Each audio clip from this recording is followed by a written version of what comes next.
for starters, was it? What a day one of the Cheltenham Festival. A glorious golden hour in the heart of the Cotswolds. Constitution Hill, followed by Honeysuckle, the King, followed by the Queen. Yes, welcome along to Good Morning Cheltenham for day 2 of the festival with David Jennings. We're going to talk you through all yesterday's action and review a glorious afternoon at Cheltenham. And we're also going to preview all the action today. And joining me this morning, my first guest is somebody who knows Constitution Hill as well as anybody. It's Jerry McGrath. Good to have you back. Thanks, Dave. Thanks for having me. After a brilliant introduction last year on Good Morning Cheltenham, we said we have to get you back, so we all chipped in to get you here today. So, oh, that's very kind. Yeah. Thank you very much. Great day for Seven Barrows yesterday. Yeah, I suppose naturally we were a bit deflated after John Bunn getting beaten in the Arkle. I suppose our heads were kind of down. Everyone's a bit deflated, but yeah, Constitution, it didn't take very long before Constitution Hill stood up and brought us back to where we wanted to be, I suppose. And he was incredible, wasn't he? I think it was just a brilliant performance. You've been one of Nicky's trusty lieutenants for a long time. You know him very well. The video clip on Racing TV yesterday of Nicky watching the race, that to me was one of the moments at Cheltenham. Yeah, and it seems to have gone viral very quickly, hasn't it? I think it just shows, the love the man has for the game, for his horses. He gets plenty of flack the odd time for not running horses on ground and stuff like that, but it's all worth it when the days come together like yesterday did. And we'll be talking plenty more about Constitution Hill over the next hour. But before we do, making his debut on Good Morning Cheltenham, it is there's only one of them. Thank God there's only one of them. It is the utterly unique Mr. Graeme Rodway. Great to be here, DJ. Good to see you. Great to have you here. How are you? Good first day for G-Rod. Very good first day for me. Yeah, so it's only probably downhill. No, don't say it. Don't say it. No, confidence is high. Yeah, it's got some wild ones for you today. Have you? Yeah, wild. You don't do wild ones, do you? Well, I did yesterday in the last Bellatrixer. Yeah, that was a strange one, all right. Wasn't it? Yeah. A terrific day. You weren't on course yesterday, you were on the live show? Yeah, I was on the live show yesterday with Dave and, we had Danny Archer on, so that was... Good fun? Yeah, it was excellent. Yeah, we had a great afternoon. I mean, it was a great day for racing, wasn't it, yesterday afternoon? Not only Constitution Hill absolutely living right up to the billing, but obviously Honeysuckle going on and winning afterwards. We absolutely had a fantastic afternoon cheering on those stars. You just can't beat it, can you? Well, hopefully. We'll try. We'll do our best to try and beat it today. And our next guest on Good Morning Cheltenham is a fella I've been spending a lot of time with over the last couple of weeks, even a few weeks ago in a Paddy Power quiz. Alan King won the 2022 Arkle Trophy with Edwardstone. With which other horse did he win the first Arkle Trophy in 2006? My Way to Salzin. That is incorrect, and you were allowed first. That was a bit stupid. It was White Bristol. I told him that before he went to the end of the question, and you made me move back to the middle. So I'm moving back here away from him because there is no deputy editor. Deputy, I'll tell you what you are. Deputy, no one. Ego.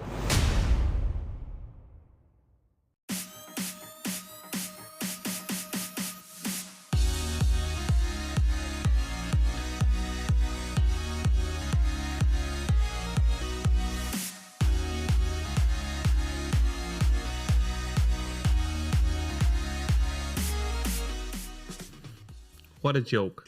The producers just want to make a fool out of me. Deputy Know-All, Kevin O'Ryan, great fun in the Paddy Power quiz. Great to have you back. You were in terrific form yesterday. What a time to be alive. Here, Dave, absolutely fantastic. I think Ruby's been a bit harsh, isn't he? Deputy Know-All. Deputy Know-All. I think that's a bit unfair. At least I'm deputy something, anyway. Well, deputy something, yeah. Here yesterday, absolutely brilliant. Constitution Hill, wonderful. We said yesterday morning we need a star for racing, which we got yesterday in Honeysuckle. That put the icing on the cake. What a reception she got. It was brilliant. Henry de Bromhead's reaction afterwards, and just for her to come out in such a high, and it was brilliant. Rachel, perfect on her all the way. It was cool as ice in her, and it was just a brilliant result. Barry Conlon in the first as well. Great spread of winners as well. Gardinelli got in the score sheet, and of course Willie obviously had a double as well. But no, cracking day's racing. What a way to start the week. Now you're obviously an awful lot older than I am. Probably 10 or 15 years maybe. Have you not ever sure seen about that. a reception like that in your life at Cheltenham? I was blown away. I knew it was going to be big, but it lasted for so long and it was so loud. I have never experienced anything like that in my life. But have you in your 55 or 6 years? You're being a bit harsh there. Steady on. Definitely no. I'll get like Ruby now in a minute now with you. I was thinking This is what happens. It's going to change now, the title turn. Look, that just shows what these horses mean to racing people. And that's why we all get into the game. That's why Jerry was a jockey. That's why I rode for a while. I as thought well. you were going to say that's why you were a jockey. You I said I'd phrase that properly. That's why we all get into racing. Yourself, Graeme, we get into it for the love of horses. And then if we're very lucky like we are to make a living out of our hobby, happy days. But, you know, racing people, it's all for the love of the horse. You were attracted and you were drawn to Honeysuckle, her longevity. She's only ever beaten twice. Fantastic. Brilliant training performance by Henry now, because I, for one, like so many others, said it here yesterday morning, I didn't think she'd win it. She absolutely bolted up. And what a way for her to retire as well. And fair play to Kenny Alexander and Peter Maloney as well. They could have very easily retired her after the Irish Champion Hurdle the last day. And they rolled the dice. And they said, no, we'll retire at Cheltenham. And she came back in one piece and couldn't have gone out in a better way. Now, G-Rod, you were very much against Honeysuckle running the Mare's Hurdle. So, after seeing what happened yesterday, are you going to retract that? Yeah, I mean, fair play to Henry. I mean, I didn't think she'd win, like Kevin. No, I didn't either. I didn't but she'd no chance of winning the Champion Hurdle, so it was the obvious race to run in. But I thought if she ran in the mares and got beaten, I thought that would tarnish her legacy to some degree. And that was a bit of a risk, I thought. But now she's just enhanced it even more, probably, hasn't it? And it was a great moment, wasn't it, that we wouldn't have got had she run in the Champion Hurdle. Of course, she would have got a fantastic reception from the crowd if she'd come in second or third behind Constitution Hill. But obviously winning a race, going out, probably going out, would you say? I don't think she's going to... Oh, she's gone, yeah.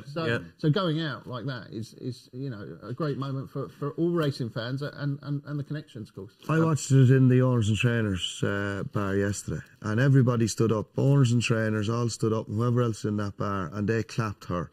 We all did, inside in the bar. Walked outside to see her coming back in. And you want to see the people. It was like back in Ireland with Oliver Brady having a winner. They used to fly down off the stand as quick as possible to try and get a close-up shot. I haven't seen that in a long, long time. And that just shows a Honeysuckle meant to racing. A bit like Denali. She was a people's horse. No, what a send-off. Unbelievable. A glorious final chapter in the Honeysuckle autobiography. Constitution Hill, Jerry. We spoke a little bit at the start of the show. You spend a good bit of time at Seven Barrows. Can you describe the moment when everybody just went, whoa, what have we got here? Was there a piece of work? Was there something early on that made yourself or Nicky or Nico think, this is something completely different? Yeah, I suppose Nicky, he always kind of goes back to the story one day, his first proper bit of work. But I suppose then, at the time, the bit of work he did was incredible, and then we were trying to think maybe the horse he worked with or the horses he worked with underperformed or they weren't right, and then he kept doing it, and he's just done it the whole way through. He's never disappointed. But he's such a like everything comes natural to him. Like last Monday was the first time he schooled since he ran at Christmas. Just had one. He went up over 5 hurdles once. That was it, and then ran the other day or ran yesterday and jumped like he did. I know he was big and brave the last, but it's one of those very tricky now, isn't it? Because I'd love to see him go over a fence. Well, you've guessed my next question. It's going to be very hard not to try retain your Champion Hurdle, isn't it, next year and maybe the year after? But I would just love to see him go over a fence. What's your gut telling you? Well, if I owned him, I'd be going chasing with him. Because I think he's better than... some of these Champion Hurdle horses, they're just hurdlers. Your binoculars, your catches, few of them. But this horse is loads of scope. Istabrack was just no ordinary hurdler as well. This horse could end up being one of the greats. We could be speaking about Constitution Hill in years to come in the same breath that we speak about Istabrack. Yeah, and people are saying, at Newcastle he was so low and slick and he doesn't give these hurdles much... I promise this horse has loads of scope if you want. I genuinely think he could improve again for a fence. So do you think, in your head at the moment, is it even money each of two that he either stays over hurdles or goes over fences? Is it that close?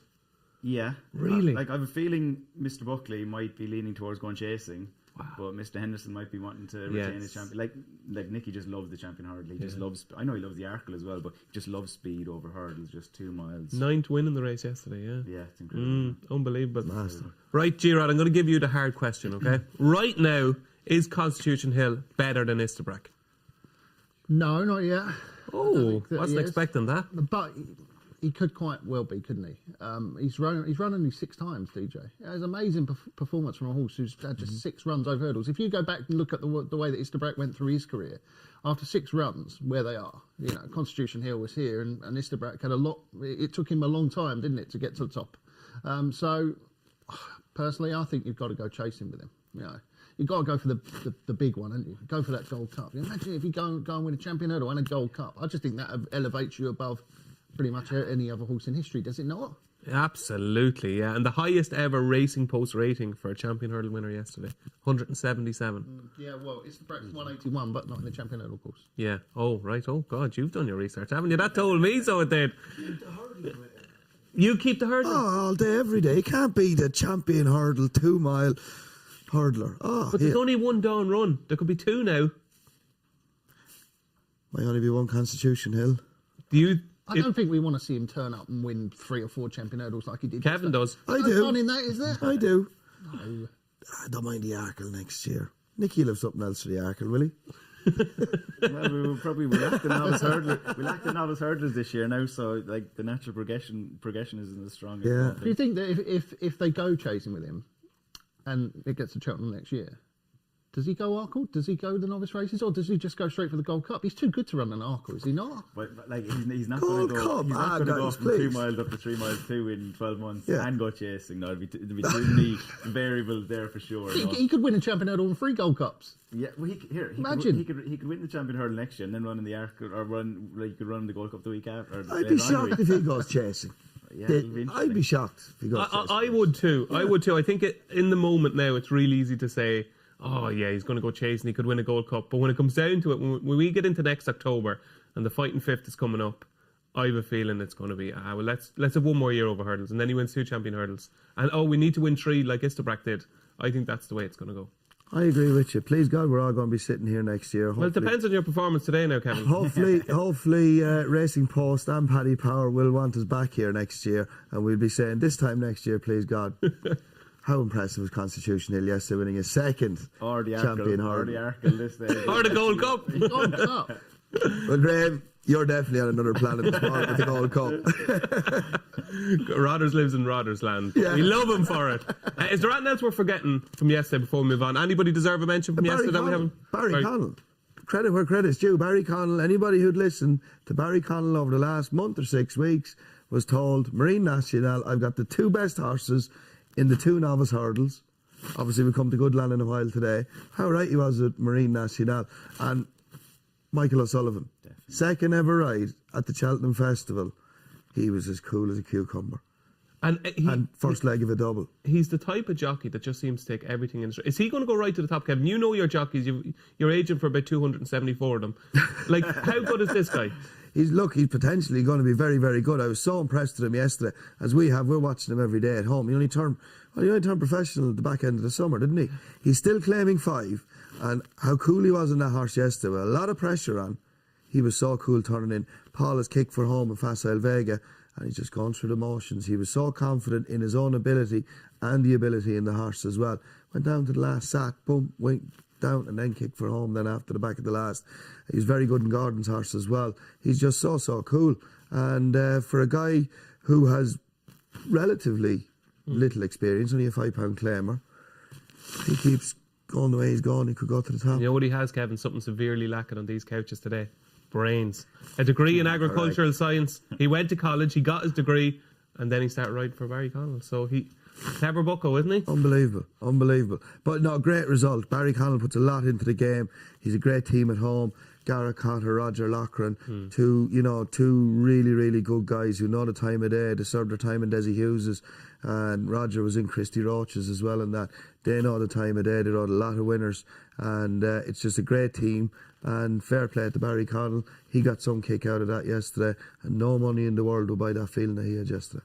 And that brings us beautifully into the Ballymore Novice Hurdle, which is the opening race on day 2 of the Cheltenham Festival, because the same colours are carried here by Goodland. But he's not favoured. It is Imperial Pass, who is your 7-4 favourite, the big buzz horse at the Cheltenham preview nights. He's your red-hot favourite here at 7-4. Hermes Allen drifted all the way to 5-1 last night, is back into a more respectable price now at 3-1. It is 9-2 Goodland, 6-1 Gaelic Warrior. Graeme Rodway, the floor is yours for the Ballymore.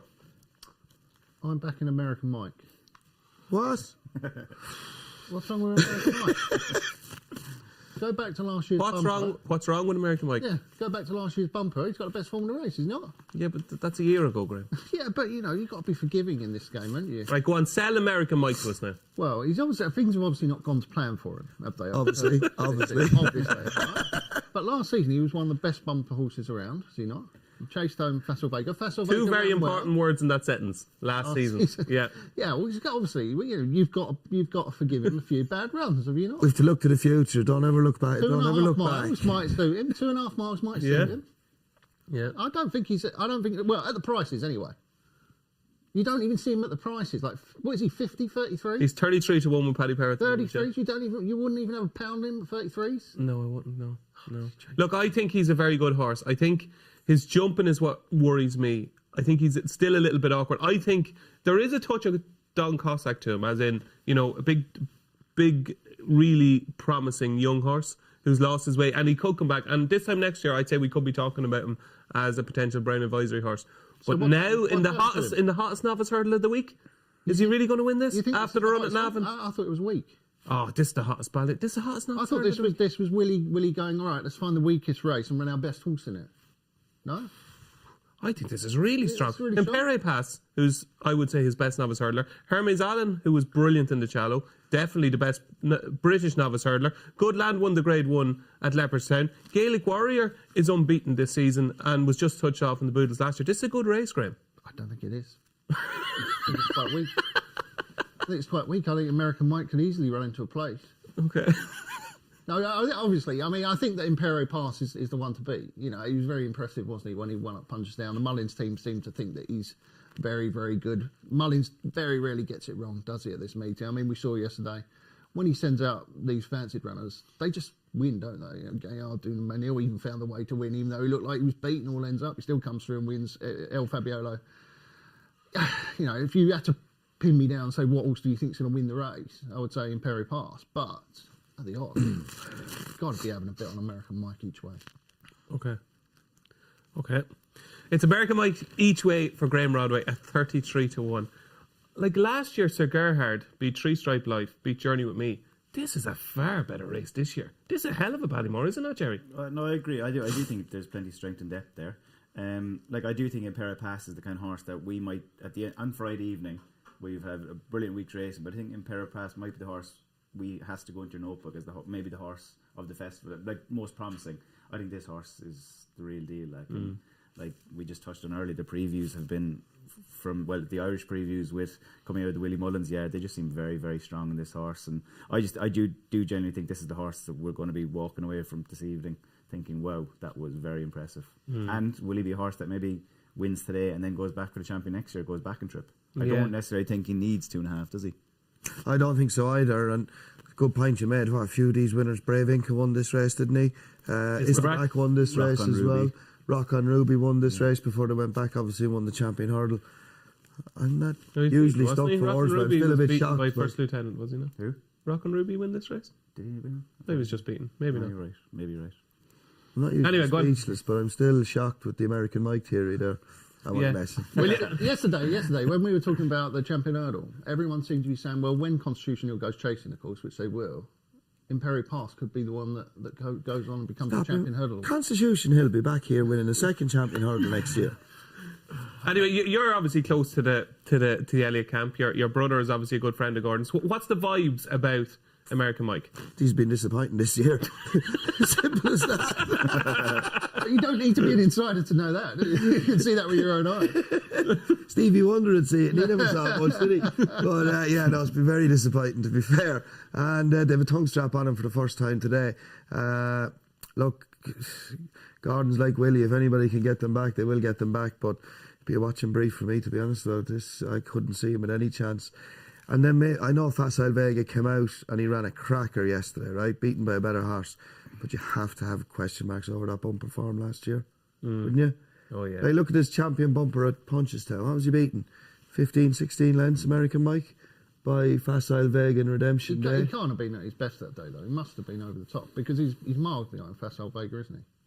Yeah, he was a lot closer to him at Cheltenham, wasn't he? Yeah, no, he wasn't hard race, a very, very hard race here last year in that bumper. Yeah, testing ground. And that bumper now was a war of attrition last year. Might have left the mark in quite a few horses. What do you think, Joe? No, I agree, and it kind of goes back to the fact, this race, say we have the bumper later on today, and it's dominated by Irish horses. The English horses, the trainers, they seem to not avoid the race. Obviously, they need to have horses good enough as well. But like you said, a lot of horses, it can leave their mark. And I think, to me, from an outsider looking in, I think that's a perfect example of American Mike. He's had a very tough bumper year, which was very lucrative, and they did very well with him. But I just think he's feeling it this year big time, you know. Bumpers can often be the hardest races of a day, and people mightn't think that 2 miles, 2.25 miles in a flat race, but you see a lot of bumper horses that just don't progress on, don't you, Jerry? Yeah, Because definitely. it is hard. Do you want to change your mind?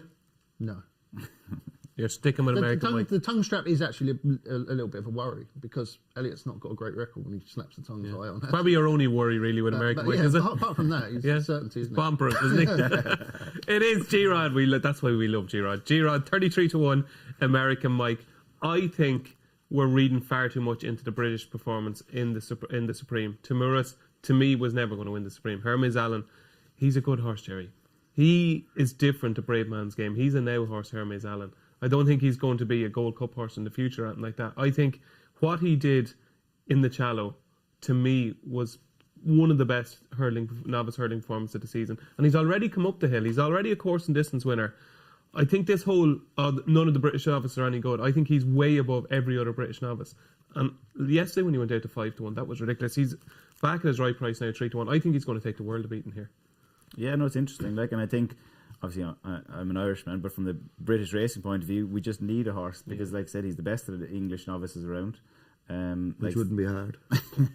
All right, Kev.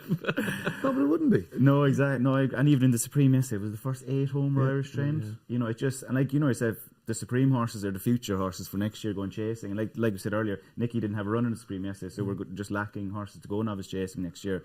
But I can see your point, but I just, people are, like, don't get me wrong, he was very impressed with Newby that day, but you have to remember that it was not like, I know there's been plenty of winners come out of it and stuff like that, but there was plenty of horses ridden to run well in the race, things like that. I know he could have won by 20 lengths. Yeah, I know he didn't come off the bridle. I know, I can see your point, and I hope he runs a massive race today. But I just think Imperial Pass is a better horse. That's kind of my opinion. It's Imperial Pass for Jerry McGrath. For you, Kev? I think Imperial Pass in good land deserves a word. You mentioned Barry Connell, as we said at the top of the show, has told everybody that will listen over the last couple of weeks that the 2 best novice hurdlers in both races do the double. He's come up trumps with the first horse, and good land obviously is a massive chance today. There's loads of improvement to come from him, but doing the previews with the boys out Willies and that, they are very, very strong.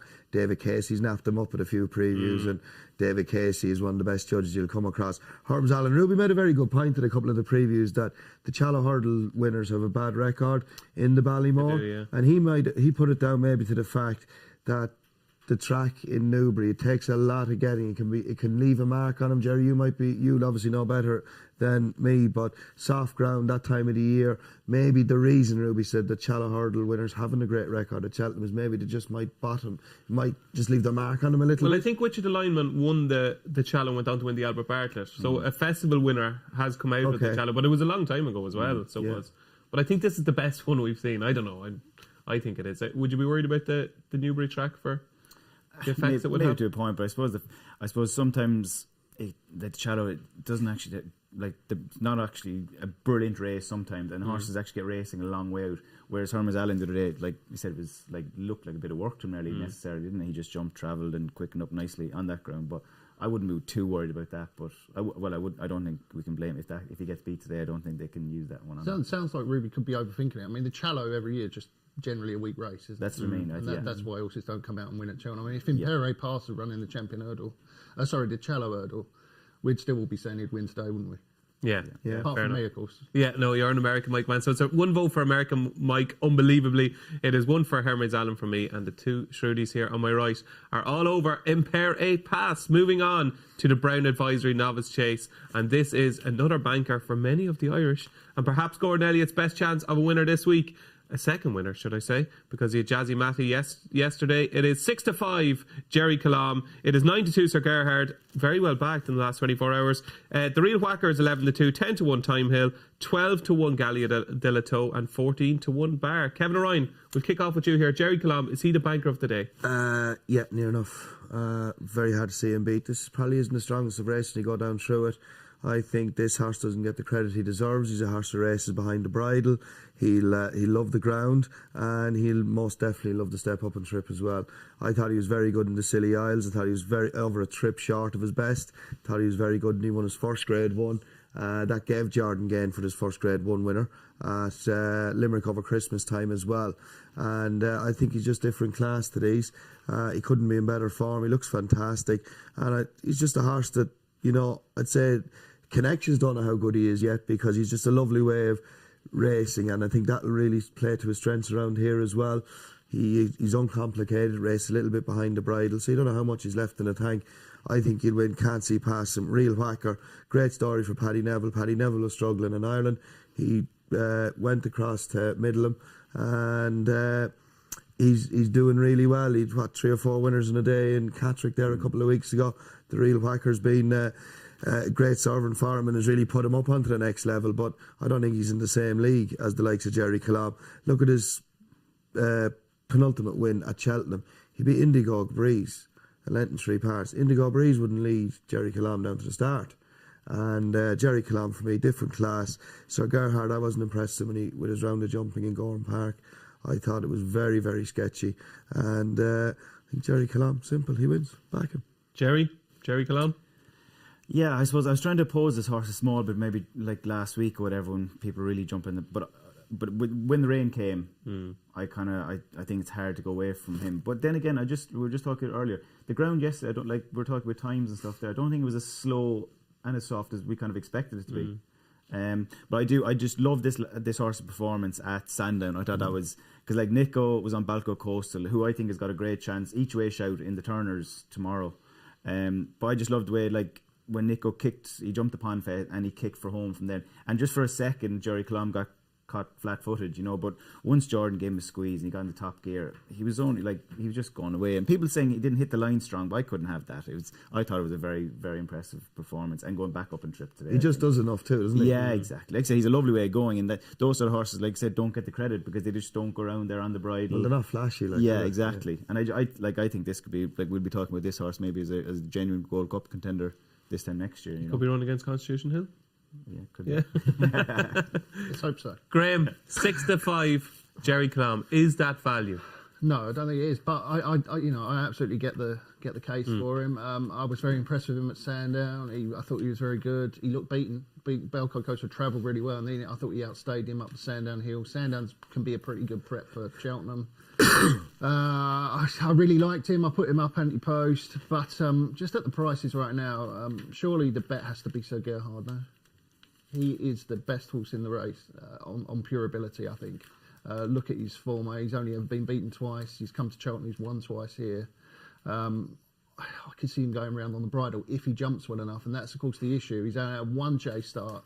He wasn't that good when he won, but despite not being very good, the time is pretty good for a free-runner race. He finished the race very strongly. He won by 38 lengths. It's a bit of it's tough. He's like a horse that, for me, has definitely got the engine to win this race, absolutely no doubt. And if he puts in a clean round, I think he outclasses them. You're then saying, well, is he going to put in a clean round? Probably even money. But he's 92, isn't he? Mm-hmm. If you had said to me at the start of the season he'd be coming to Cheltenham and Jerry Colomb would be 6-5 to beat Sir Gerhard, I'd have been surprised. Just purely on value grounds. 9-2, Sir Gerhard for Graeme Rodway. Time Hill 10-1 now. Is that too big? No, he'd be an each way play, but he won't beat Jerry Colomb. Okay. I'd prefer to back Gallia do Lito each way as opposed to Time Hill. Okay. I think she'll be ridden to run well, and 12-1. I think she's a good price. Okay, Gallia de Lito maybe each way, but it is Jerry Colomb all the way for Kevin O'Ryan and Jerry McGrath. It's Sir Gerhard for Graeme Rodway, and I'm slightly regretting now putting up Time Hill each way 10-1. It's just a price thing. I don't think he'll beat Jerry Colomb, but at 10-1, I think he's more a 6-1 shot for me. In the Brown Advisory, moving on to the trickiest race of the day. I think on the exchanges last night, it was 13 the field on the Coral Cup. And at the moment, Run for Oscar has become favoured at 7-1 ahead of Captain Combi. This and An Epic Song. Graeme Rodway, this is you written all over it, so it has. This is Coral Cup, tricky handicap. Take it away. Yeah, this is a very difficult race, isn't it? I did actually back Beacon Edge last week. I think it's got a huge chance. He came back to form, didn't he, when he was third in the Boyne Hurdle. And he was fourth in the Stayers Hurdle a couple of years ago off the back of winning that Boyne Hurdle. He's really well handicapped in his best form. But the more I look at the race, the more I just think Grandois is a huge price, is he not? I mean, I think you can get around 50-1. He went off favourite for this race 2 years ago. 6-1 favourite. He finished 12th. He went off 12-1 last year, and he finished. I think he pulled up. But there was a little bit of money knocking around for him last time out in the Boyne Hurdle. He was running off 149 last year, 149 the year he went off favourite. He's running off 143 here with Conor McGivern, I think his name is. Corey McGivern. Corey McGivern, yeah. He's based at Gordon Elliott. Yeah, claiming 7. So that's £6 lower. If you want to include the £7, £13 lower than when he turned up favourite 2 years ago. Okay, it looks a big price to me. I know he was well beaten in the Boyne behind Beacon Edge, but there was money for him. I just wondered if maybe a few people thought he might come back to form. Maybe today will be the day he comes back to form. It's that sort of race, isn't it? Remember last year, Commander of Fleet won at 50-1. Yep. Yeah, good case, very good case. Noel Moore, and I love you. He's having a double with American Mike and Grand Watts. 66-1. Yeah, could be a big day for you, Gerard. Be a big day, couldn't it? Yeah, 66-1. Grand Watt. Jerry, what do you like in the Coral Cup? Like I said, it's a lottery as per usual, but I don't think there's a real standout horse in here. I don't think there's a massive improving horse, is there? I suppose if I had to decide one, I think I'm going to go with Paul Nolan's HMS Seahorse.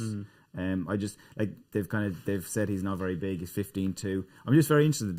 They would have had the option to claim off him surely, and they haven't decided to do that. So I just don't think they don't think he's too badly treated off 139. He's not very big, but I just loved how tough he was at Navan the last day. He put his head down, and like some of these highly rated flat horses, they don't kind of go on and progress over hurdles. But I do genuinely think this is kind of a horse that we haven't seen the best. There's more to come from him. And he finishes his races at Navan. He was hitting the line hard. Yeah, the head was down. I just loved the way he hit the line that day. That was his first time over the trip as well. Yeah, and it was soft ground. Ran a cracker in the Boodles last year as well. Yeah, and that was his first run after a break too. He's quite a burly little horse. He carries plenty of condition, and I thought he'd improve greatly from that run, because I know he's a hard horse to get show fit. on those little lads at home there now that carries plenty, a bit like DJ there. They need a run or two just to sharpen him up a bit fitness wise. Go on, what do you fancy? Stop your nose. I fancy Camprond. Massive drifter. Yeah, massive. Is he a massive drifter? Unbelievable. 5-1 is short last week, and now he's out to 14-1, I think. Okay, right. That's going to change now. No. Camprond, obviously cracking on in the race last year, and I think he's £2 lower than he was when he finished fourth in this race last year. Went on and won the Punchestown Festival. I thought he's a big chance. And Martin Brazel's an epic song. Well backed, yeah. Cheek pieces tongue tie on for the first time. We haven't seen him win, and there's very little mileage on the clock. But Martin, great target trainer. Faster, slow, looking faster, slow. Just got beat by Corrick Rambler yesterday. So those two against the field. I don't have a strong opinion. As Rodder said, 50-1 winner last year. We'd have been here for 10 years trying to pick Commander of Fleet. But an epic song, I think, could be very interesting. Martin went close yesterday at 1, and Camprond, you tell me, is drifting like a barge. So. Yes. 14-1 now, Camprond. So it's going to be interesting, and it is for you. You're very much in the HMS horse. Yeah, I just think Paul Nolan's horse. They've had a few winners back in Ireland, kind of the lead up to Cheltenham, and I think they're hitting form at the right time. My two against the field, Beacon Edge, who you gave a shout out to. I think he's well handicapped now. Ran a cracker in the stairs hurdle 2 years ago. Traded 5-2 in running. More sign of life in the Boyne hurdle last year, I thought. And the other would be Run for Oscar. I think Run for Oscar is still well handicapped. And Charles just missed yesterday with Biker. Yeah. Charles a genius. He the man. He is the man. And it is 66-1 shot. Grand Wa for Graeme Rodway in the Coral Cup. He's hoping for another Commander of Fleet. Moving on to the big one. At 3:30, it is the Queen Mother Champion Chase. And it sees the rematch between Energamine, Edward Stone, and the winner of the Clarence House Chase, Editor de Jeep. But at the moment, Edward Stone is Paddy Power's 11-8 favourite. Joint favourite, actually, just in from 6-4 is Energamine. Editor de Jeep to 6-1, and it is 16-1 bar, which includes Captain Guinness, who was 66-1 the other day, and is now into 16-1. And there's a lot of good noises coming from the Henry de Bromley camp about Captain Guinness. So there you go, into 16-1. Kevin, we'll start with you here on the Champion Chase. It's so open. I didn't think it was going to be as open as what it is. Is it? Well, it is off the back of the Clarence House run, right? Because you've Energamine, who the white fences can't really have that, to be honest about. He didn't jump well from word go. He never travelled. I think both Tom Cannon didn't give Gary Moore's horse the respect that he deserves, which you can understand going into the race. He went out thinking, right, Energamine, rightly so, was the horse to beat. Energamine didn't jump well, he didn't travel well, and he walked from the back of the last all the way to the line as well.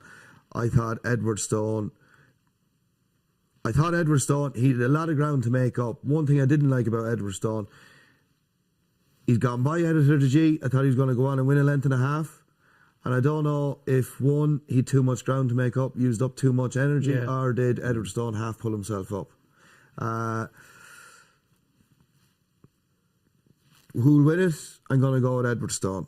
Okay. I just think Energeneem, you look back in last year's champion chase. What's he called? Energeneem.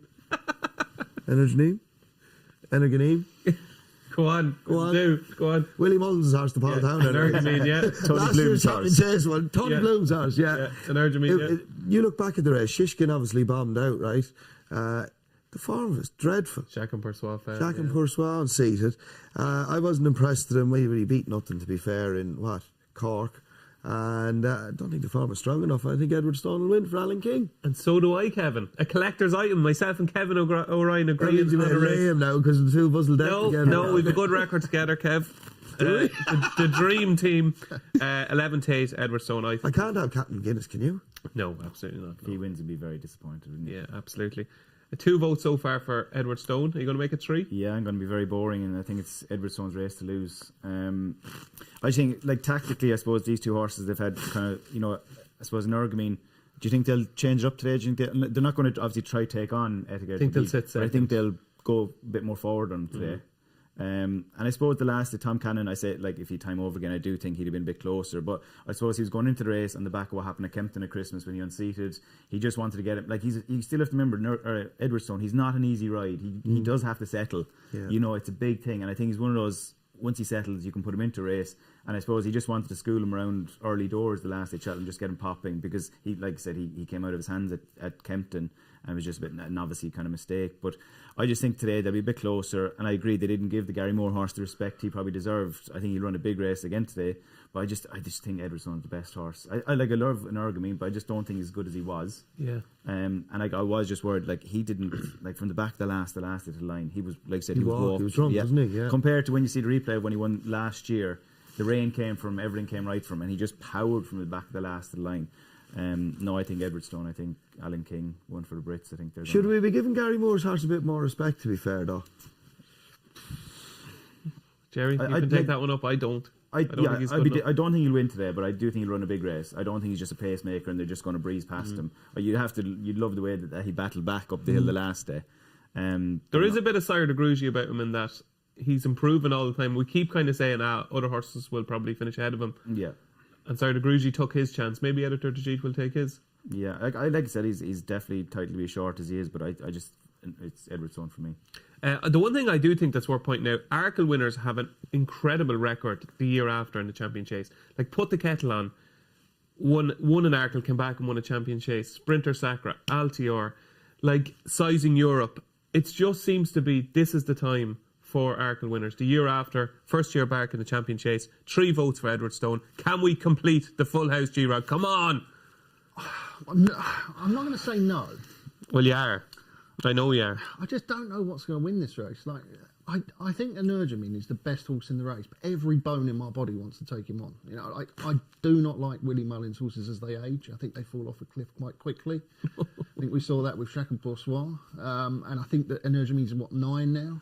And it's not a race. It's not a race that's easy for older horses to win. Like you've said, younger horses come on from the Arkle, they win it. But I still think he's the best horse in the race, and he's trained by Willie Mullins. Likelihood is Mullins is going to get there in top form. If he gets there in top form, produces his best, I think he's the one to beat. But I couldn't back him at a price. I think that Edward Stone should have beaten Editor de Jeet last time out.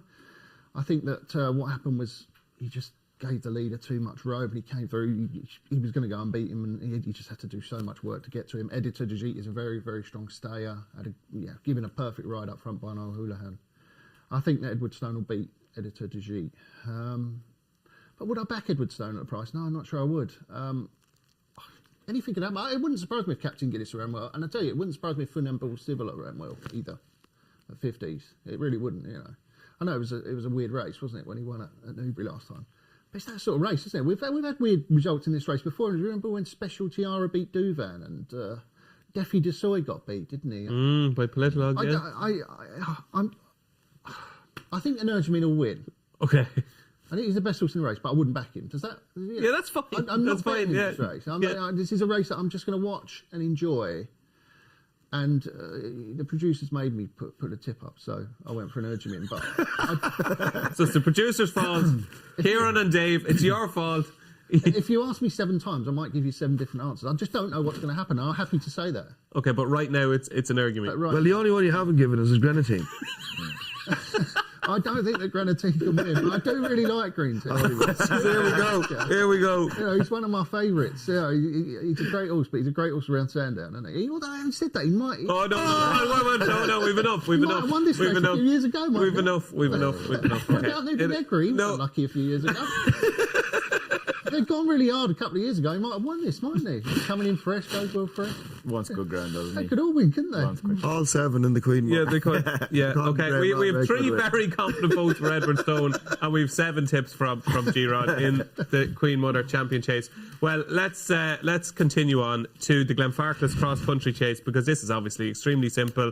Delta Work won it last year. Delta Work is going to win it again this year. Brothers, Delta Work, obviously, yeah? No, not for me. I'm with Galvin. Yeah, when I was at the track last year, I actually got my phone out and made notes. And the first note that I put down was forget this idea that the cross country is a lottery and that you have to have experience over the fences. You know, class just comes out in the end.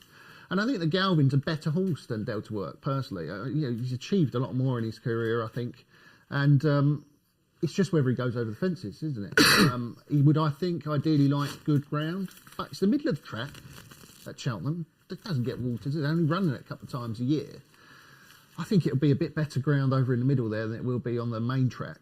And I think that his class will get him through, provided he jumps well enough. And Gordon's done this before, hasn't he? Delta Work last year, of course, had not really had a run over the fences. Tiger Roll won it loads of times, Cause of Causes. He runs good horses in this race, doesn't he? And he's got 2 of them here, but I think Galvin's the one. One of your stronger fancies of the day? Yeah, it's my nap. Whoa. Graeme Rodway, Galvin is his nap in the Glenfarclas Cross Country Chase. Kevin O'Ryan, Galvin or Delta Work? I'm in Graeme Rodway's camp here. Galvin, I've napped him up as well. I've been fancying him the last couple of weeks, to be fair. I was a bit like Graeme Rodway about the carry on last year. Oh, Delta Work can't win it because he hasn't had you need to have a run over these the cross country course. But I saw Delta Work schooling over the banks on a couple of the mornings last year, and I thought, my God, you are electric. And I was really strong in him. Now, obviously, everybody wanted to see Tiger win. Now, the rain did come, and it obviously played. It worked for Delta Work, but it didn't. It went against Tiger Roll.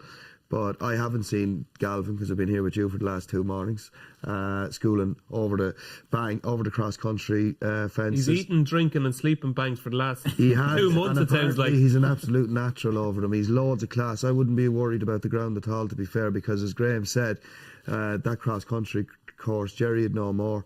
I wasn't brave enough to even go near those yokes, and.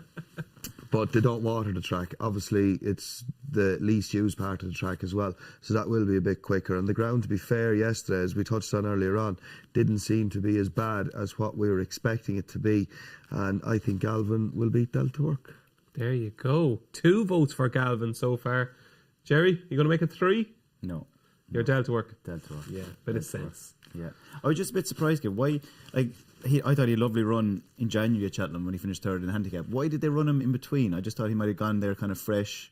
He ran a Davin in between, hasn't I he? think since? they think he improves with racing as the season goes on. yeah. Like even when he was a novice chaser, Yeah. he seemed to improve as the season went on. Yeah. Yeah, I just thought it would have been very interesting going there, not fresh, but like on the back of just running the Handicap. He ran a massive race that day.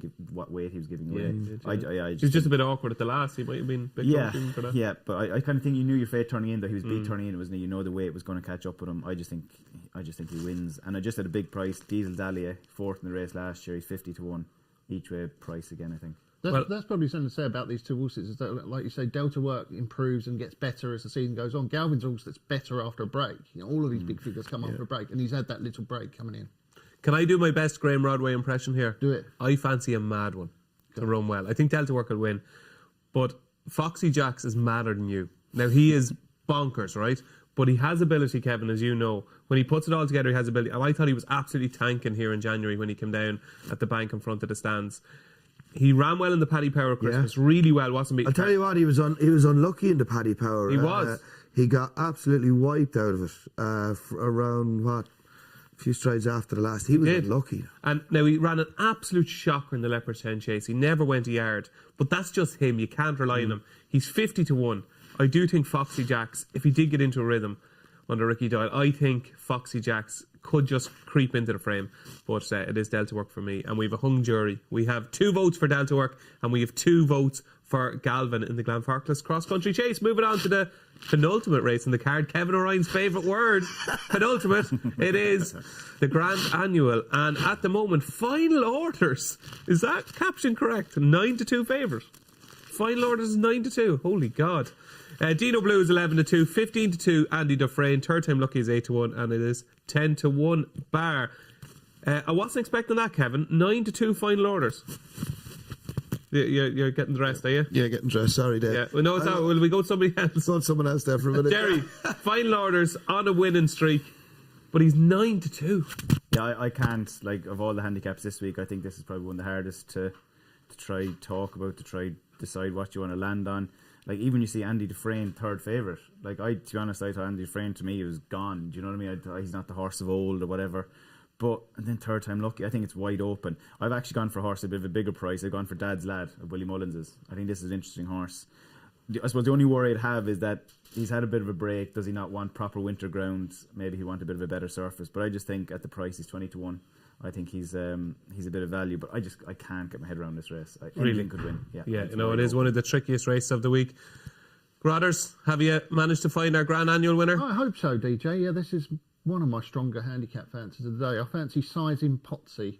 So does Paul Keeley. So does Tom Siegel. So does Graeme Rodway. I haven't had time to read the paper yet because obviously I'm writing most of it. But that Sizing Potsy, yeah, really well handicapped on his best form. This is in Ireland, which is all on soft ground. It's going to be testing ground, isn't it, today, which should be ideal for him.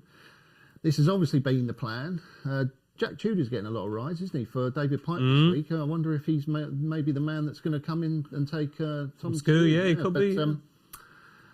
This horse has obviously run no sort of race in the last three times, but he's gone down in the weights as a result.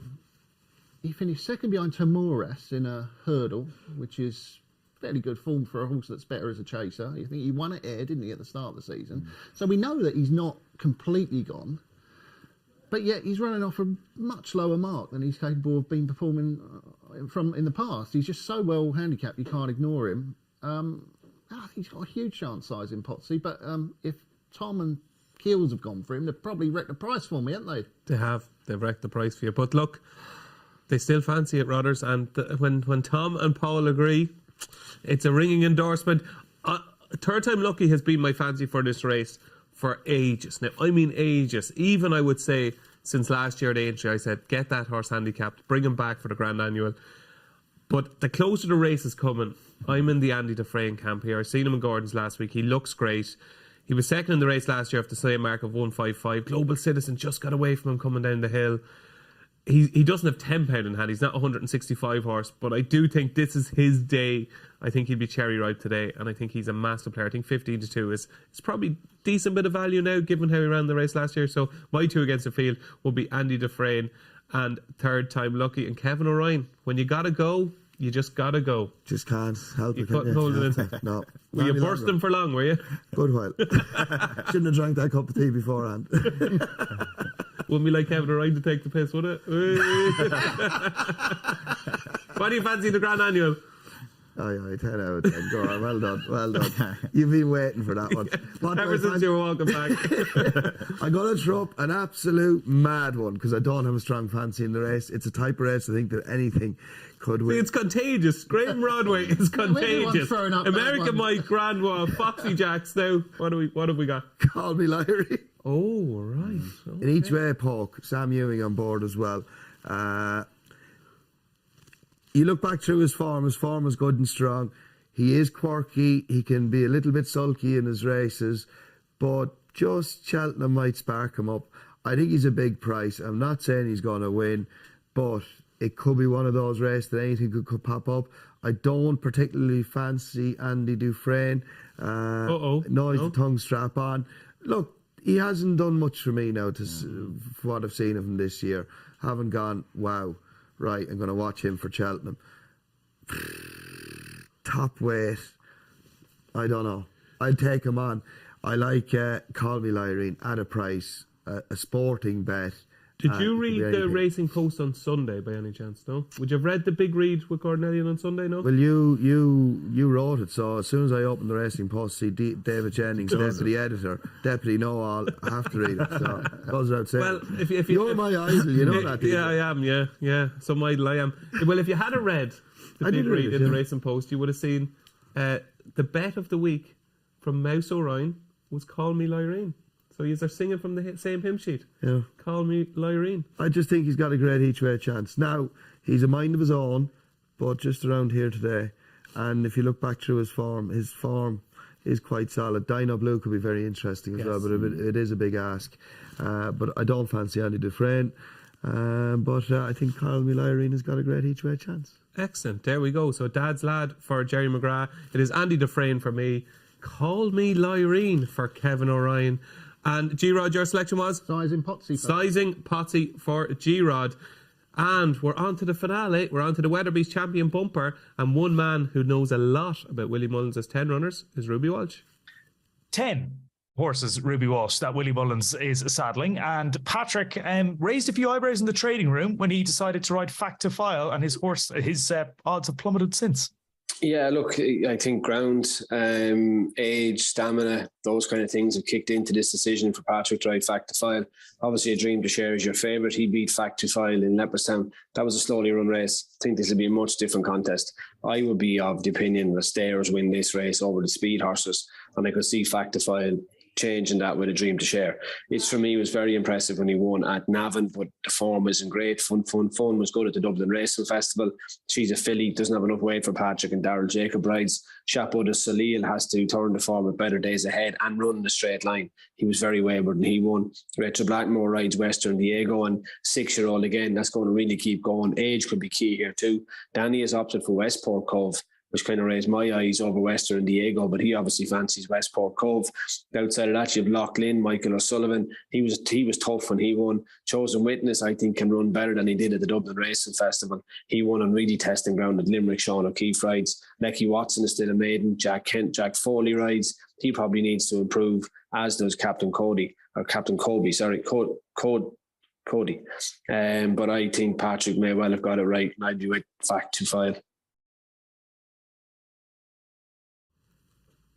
Yes, there is the tremendously talented Ruby Walsh, who did call me a deputy know-all. That is the lowdown on the Willie Mullins runners in the champion bumper. Fact to File, who I have to say, Kevin O'Ryan, I was very surprised that Patrick Mullins did pick Fact to File over It's For Me, given that he has ground to make up with A Dream to Share. He does have ground to make up with A Dream to Share. I'd say Patrick wasn't... Patrick has been scratching his head about this bumper for quite some time. The best piece of form in the race revolves around A Dream to Share and Fact to File, because you know better than anyone, Dave. Bumpers in Ireland now they're very uncompetitive. It's either Willie or Gordon. Yeah. And a lot of these horses are winning on the bridle. They're beating nothing. So the strongest piece of form was that graded bumper Dublin Racing Festival. And Fact to File, of course, was runner-up to A Dream to Share. What was there? The Dream to Share beat 6-7 previous winners in that race, so that is a strong piece of form. I would worry about the ground. I would really love to see John Kiley train Cheltenham Festival winner. And it's been a great story. John Gleeson retains the ride, and it was a horse that was bought and bred by his dad Brian, and they came up with the name for the horse at the Christmas table. A Dream to Share, and what a dream it's been so far. I would worry. It depends if there's any rain during the day, because the more testing the ground is, it's just going to blunt this lad's speed. More stamina will come to play, which I'd say is the reason why Patrick rode Fact to File, because A Dream to Share, better ground, Dublin Racing Festival. He was just the quicker of the two horses. Fact to File, I've no doubt we'll be seeing him in the Ballymore next year, while A Dream to Share will be seeing him, all things being equal, in the Supreme Novices next year. But I can see why Patrick has gone for Fact to File, because he has plenty of stamina. It could turn into a war of attrition. Of the rest of them, look, I know There was so many of these horse Willies have been impressive. It's for me never came off the bridle, but you and I would have beaten what he beat that day. Better Days Ahead is obviously very well thought of as well. But Shapa Desai, if he was rideable that day, he would have beaten Better Days Ahead, because Patrick Mullins turned into the straight that day in Fairyhouse with his two hands on the one rein. He actually, I think, had his right hand on the ring in a bit to actually try and straighten up the horse that day. And he was only beaten, a length and a half by him in the end. But Brian Hayes rides him. It's interesting, Danny Mullins is riding Westport Cove. He was good at Fairyhouse. He was good at Fairyhouse, and I spoke to Willie somewhere over the last couple of weeks, interviewing him on Racing TV. And Willie all of a sudden came up with West. We were talking about the bumper. And you know, Willie now, just out of nowhere, comes out with a horse. He kind of said he's maybe the forgotten horse. So maybe Westport Cove. I just was impressed with what Willie said that day about him. And it was a little bit... Well, he beat a horse in Old Meads called Faulty, who probably would have won a punch then had he not slipped up over hurdles the last day. So the form is okay. The form is okay, but I just thought it's interesting Danny rides it. Obviously, you'd have Patrick as the choice, Paul would be next choice, and then Danny would have third pick. And I just thought, whatever Willie said to you about Westport Cove that day, I went, aye, Willie obviously likes this horse a lot. And so we'll throw him up as a tentative each way bet. But I do think a dream to share. I'd really love to see him win for John Kiley and John Gleeson. An excellent synopsis of the Weatherby's champion bumper from Kevin O'Ryan. So basically, I haven't a clue what this bumper. So you were going so well there. A dream to share, but Westport Cove maybe at a bit of a price, and an interesting angle from Willie as well from a Racing TV interview. Jerry, send us home with a winner. I do think the favourite's very interesting. A dream to share. I was wondering, will it be JP's first winner? He's not a winner yet this week, is he? No.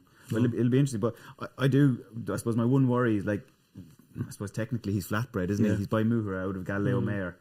You'd like to think a big, more robust National Hunt horse is going to, be more suited today. But like I said, if he's a very good horse, the class might get him through. I just think at a price, I'm going to go with a Canto Bruno. Yeah. I think this horse is overpriced. He's done nothing wrong so far. He won his point-to-point impressively. He was sold at Aintree. He won his point-to-point at Cork, or his bumper at Cork, and then he's got a bit of course form as well, which is he beats strong leader.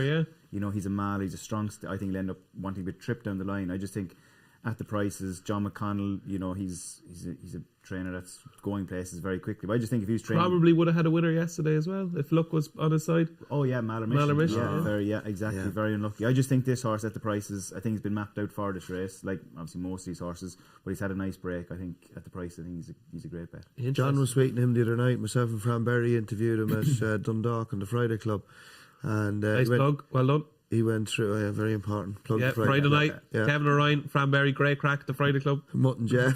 Beavis and Butthead. I was going to go Ant and Deck. Ant and Deck, yeah. But John McConnell now was quite bullish now in his chances in Cantabria when he was going through his Cheltenham route. You didn't tell us that when it came to you. You didn't tell us that when you were giving your synopsis. Yeah, but I was just... letting Jerry take it away. So in Canto Bruno for Jerry McGrath. G-Rod, you're after having a cracking day. You're after backing a 66-1 winner in Grand Roy. American Mike is after winning the Ballymore. What are you going for in the finale? And then we finish off with a 50-1 winner. It'd be amazing, wouldn't it? Can you imagine this could be... You can retire then. Days. Yeah, I might not have to come back tomorrow. Yeah. Well, I'll still come back to Cheltenham, of course. It's Cheltenham, it's not Lures are in. Samui from the Gordon Elliott stable, yeah. Very good when he won at Naas. Uphill finish at Naas, am I right? Yeah. Yep. Yeah. So very strong up the finish, I thought. Time fairly good. Finished off quick sectionals. Sam Ewing rides him. I don't know whether that's a plus or a minus. I had a look. I think he's not ridden many winners for Gordon. Sam Ewing is a very, very good rider. Yeah, just things haven't gone his way in the last 2 months, but he is the real deal. He is proper rider. Yeah. Oh, good. So that's a plus. He's the one I've backed. I'd love to see Dream to Share win for John Kiley. I think he's in his 80s, isn't he? I remember him from Bliss Appearing and great horses like that. He's trained, and apparently he was still riding out in he was, yeah. Amazing. Up until a year ago, I think John was still riding out. Yeah. I'd love to see him win. And Tom Siegel bangs on about this a lot. He says, I really like horses that are by Siuni out of a Galileo mare. Right, so I ran this through the database that I have. And it's actually profitable just to back them blind, Siuni out of a Galileo mare. In bumpers around the flat. on the flat, not in Bumpers. But no, I mean, Well, it is a flat race. it's a flat race, and it's a flat-bred horse and a well-bred flat-bred horse as well. And I'd love to see him go well. The other one that we should mention is Queen's Gamble. If a British horse is going to win it, it would be her. I think she's really, really good, but she wants good ground, and I'm not sure it will be good ground by the time we get to the last race here on Wednesday. So it's Samui for me. Samui, another big price fancy for Graeme Rodway. And I've got a big price fancy. I think a Dream to Share is the most likely winner. Favour and Fortune. It's a very un-Alan King thing to do, to run a horse like Favour and Fortune in this bumper. I thought he'd wait for Aintree. He's coming here. I was blown away the first day. It was only at Suddle, but you know, sometimes you just see something and you go, God, he's nice. Was very impressive under a penalty last time. Look, he was 33 to 1 last night. He's 25 to 1 now. Just think in an open year, he could be a very nice horse, Favour and Fortune. But I do think a Dream to Share is potentially the one to beat. And before we come to our charity bets, we had one successful one yesterday. Are you a member of the Racing Post Members Club? If not, you're going to get 50% off the first 3 months. You can read the digital newspaper from 9 o'clock the night before. You've got access to award-winning journalism. You can unlock premium tips published daily, including G-Rod's Nuggets, Paul Keeley, Tom Siegel. You can read brilliant writing from Lee Mottershead and Chris Cook and Peter Thomas and Richard Forrestal. What's not to like? You've not mentioned yourself. Yeah, sure, I'm only just in there to make up the numbers now, to be honest. Charity bets. Well, I did make up the numbers yesterday now, because I was the only winning charity bet. Because Gallard and Manil obviously bolted up in the National Hunt I think Chase. I was robbed at John McConnell's house. For the last Kevin O'Ryan's charity bet was, of course, Malor Mission, who I think probably would have won. Would he? Look, I think Jerry made a good point earlier on. I thought he probably would have, but Jerry said it might have been a tired fall, which he might have been emptying at the time. But Yeah. we'll say he would have won. He was a certainty. Well, I said I would double it as well. I got 95 quid for Pieta House, and I said because of a short price, I would double it. So there's 190 quid, 95 and 95 is 190, yeah. 190 quid going to Pieta House to our charity. So it is time for charity bets. I'm interested in yours now, right? Because you've put up a few massive fancies. Are you going to put one of them up as your charity bet?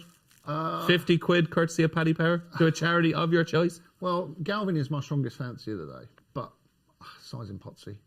Okay, sizing Potsy. Happy with that? Yeah. Okay, 50 quid on the nose. On the nose. What's your charity? Chosen charity? Injured Jockeys? Injured Jockeys Fund. 50 quid on sizing Potsy for G-Rod. Jerry? I'm going to go Edward Stone. Edward Stone, and so am I. Yeah, so am I. It's Edward good to Stone. get the money in the can. So we've got two €50 charity bets. Mine is Pieta House again. €50 on Edward Stone. And your charity? Go to Cancer Research. Cancer Research. Fantastic. Charity. And Kevin O'Ryan, round us off. I'm going to go Galvin and Cancer Trials Ireland. Brilliant. Fantastic cause. There you go. There are our charity bets. Sizing Potsy at 16 to 1 for Graeme Rodway. Edward Stone for me. And I thought Jerry, but apparently you went from Perry Pass. It must have been done late last night, Jerry, was it? Yeah, that was my bad. It's all right. I'll stick with that. That's a good one. You going with him, Perry Pass? Yeah. Okay. He's gone with Edward Stone. Okay, there we go. We've got a lucky 15 for you. Sizing Potsy, Edward Stone, Galvin, and Impair a Pass. So that is it. We got there. That is day 2 of the Cheltenham Festival. What a day we have in store. If it's half as good as Tuesday, we're in for an absolute treat. My thanks to G-Rod. It's been a terrific hour. You are terrifically entertaining, I have to say. Thank you. Jerry, always a pleasure to have you here. Are you back with us any day this week? No, I don't think so. No. See, we can't afford one it. day only. We can't One day afford it. It's only one day. Kevin, you've been with us for the last 2 days. Any more appearances? Paddy Power shop in Cheltenham tomorrow morning with Tom Nugent. Oh, very good. Well, enjoy that. And back tomorrow will be Paul Keeley with a few more special guests. It's going to be a great day. It's Champion Chase Day. This has been Good Morning Cheltenham. Thanks for watching.